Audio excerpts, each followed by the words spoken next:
Matthew? Matthew?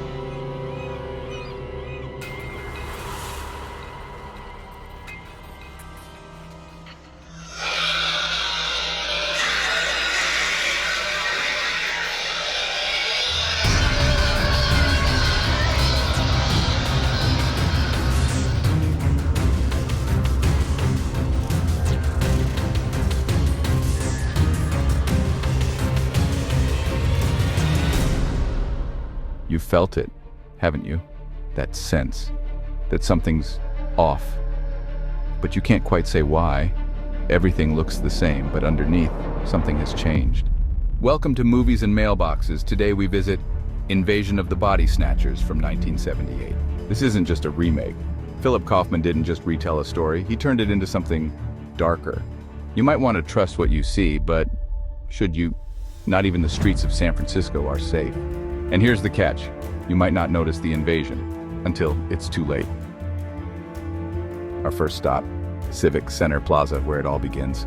Right in the heart of San Francisco, surrounded by towering buildings, you'll find City Hall, massive like a guardian. It looks normal, but Kaufman made sure the danger felt real. This place has seen a lot of history, protests, rallies, changes no one saw coming. The architecture around you speaks of power, stability, but underneath, it's shifting. You can visit City Hall and walk its grand halls where history and politics mix, but today, there's something else in the air. The plaza is full of life, but sometimes it's quiet, too quiet, almost as if you can sense something's festering beneath the surface. The Transamerica Pyramid, tall, sharp, a symbol of San Francisco's modern age. Built in 1972, it was meant to signal the city's future.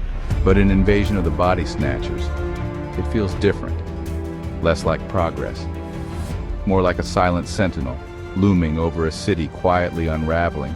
You can visit the base of the pyramid today, but you can't go inside.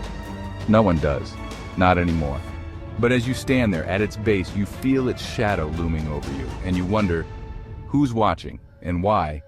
Nearby, the streets are lined with cafes, shops, life goes on unaware.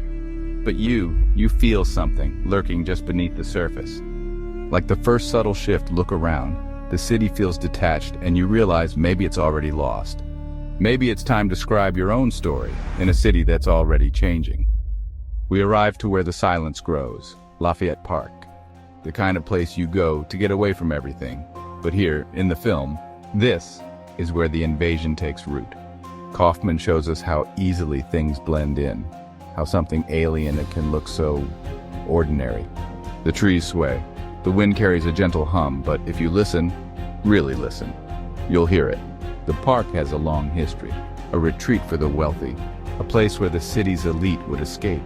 The mansions surrounding the park were once the homes of San Francisco's most powerful, but now it feels off. Bring a picnic, walk the paths, but know this, it's here, in the quiet places, that the pods grow, and by the time you notice, it's already too late. But today it holds an eerie calm, where something might be waiting in the stillness. The Tenderloin. It's different here, heavier. The air feels thick, weighted down by stories. Stories the city doesn't want to tell. This neighborhood, it's seen it all. Crime, poverty, resilience. A place where people survive, on the edges of society. And in Kaufman's film, it's the perfect place for an invasion, where no one is paying attention. It's on these streets where Kevin McCarthy's cameo takes place. A warning, echoing from the past, screaming about the invasion. But no one listens. Do they, ever? In Kaufman's film, the camera zooms in on every glance, every quiet shift. You can feel it. The people here, they might already be part of the invasion, but you'll never know. Visit the Tenderloin Museum.